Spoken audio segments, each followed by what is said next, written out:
उत्तर प्रदेश में लगातार हो रहे पेपर लीक। अभ्यर्थी बोले राशन नहीं चाहिए, रोजगार चाहिए।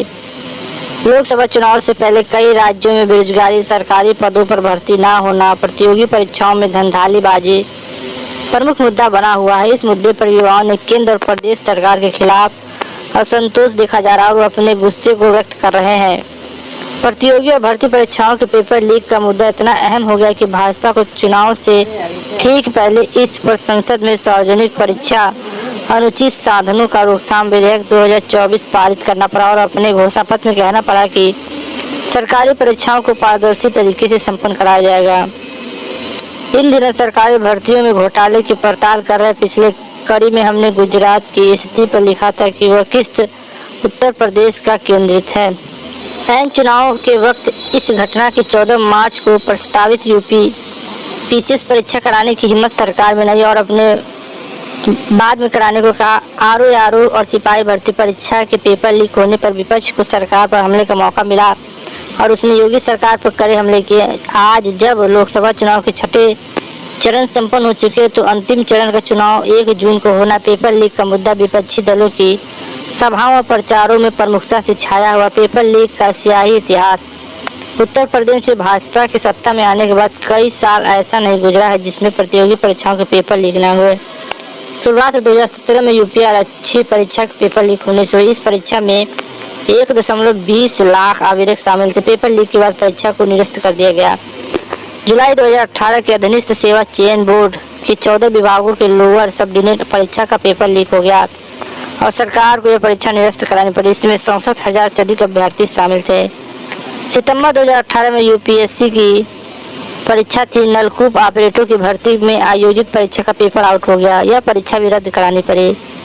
अगस्त 2021 में यूपीएसएससी द्वारा आयोजित पीईटी का पेपर आउट हो गया। इस परीक्षा को केंद्र सरकार ने सख्त इंतजाम किए थे। परीक्षा केंद्रों पर सीसीटीवी कैमरे लगाए थे। इसके बावजूद पेपर आउट हो गया। इसी साल के आखिरी में 28 नवंबर 2021 को उत्तर प्रदेश शिक्षक परीक्षा टीईटी का पेपर व्हाट्सएप पर लीक हो गया और परीक्षा रद्द करानी पड़ी। बाद में 23 जनवरी 2022 को परीक्षा दोबारा कराई गई।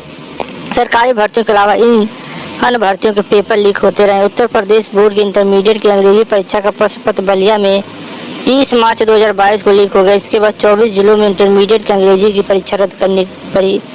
इस मामले में बलिया के जिला विद्यालय निरीक्षक को निलंबित करने के बाद गिरफ्तार कर लिया गया। पेपर लीक की खबर छापने वाले 3 पत्रकारों अजीत कुमार ओझा, दिग्विजय सिंह और मनोज गुप्ता को पुलिस ने गिरफ्तार कर लिया। पत्रकार जेल में रहने के बाद जमानत पर छूटे।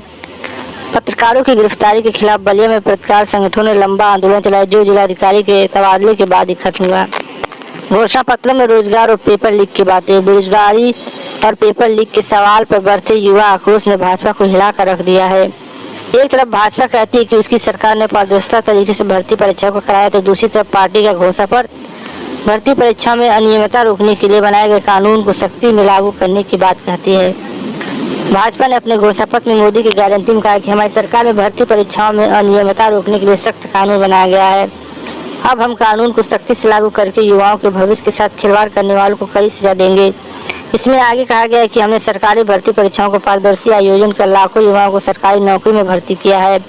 हम आगे भी सरकारी भर्तियां समयबद्ध और पारदर्शी तरीके से करते रहेंगे।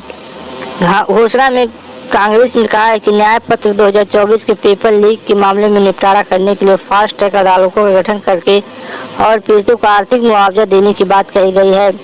साथ ही सरकार और सार्वजनिक उपक्रमों में नियमित भर्ती कराने, संविदा कर्मियों को नियमित करने, केंद्र सरकार के विभिन्न स्तरों पर स्वीकृत लगभग 30 लाख रिक्त पदों को भरने, नए प्रशिक्षुक अप्रेसिएंट अधिकारी अधिनियम बनाकर 25 वर्ष के स्नातकों डिप्लोमा धारकों सरकारी कंपनी में 1 साल का परीक्षा देने और हर परीक्षु को 1 लाख रुपए देने की बात कही है। समाजवादी पार्टी ने अपने घोषणा पत्र हमारा अधिकार में कहा है कि पेपर लीक और प्रतियोगी परीक्षाओं में भ्रष्टाचार को पूर्ण रूप से समाप्त किया जाएगा। सभी के लिए राष्ट्रीय रोजगार नीति और मिशन रोजगार स्थापित किया जाएगा। सभी रिक्त पड़ी सरकारी नौकरियों को तत्काल भरा जाएगा। बहुजन समाज पार्टी बसपा ने अपना कोई चुनावी घोषणा पत्र जारी नहीं किया है। बस्ती में 18 मई को सभा में संबोधित करते हुए बसपा प्रमुख पूर्व मुख्यमंत्री मायावती ने कहा कि देश में गरीबी, बेरोजगारी, महंगाई लगातार बढ़ती जा रही है। विरोधी पार्टियों ने हवाई घोषणा पत्रों और लोगों ने हमें नहीं आना है। यह पार्टी चुनाव खत्म होने के बाद अपने वादों पर अमल नहीं करती है। हम कहने में कम और कार्य करने में अधिक विश्वास करते, इसलिए हम किसी भी चुनाव में घोषणा पत्र जारी नहीं करते हैं। हमने बिना चुनावी घोषणा पत्र में उत्तर प्रदेश में 4 बार की सरकार में आम जन के हित में काम करके दिखाया है।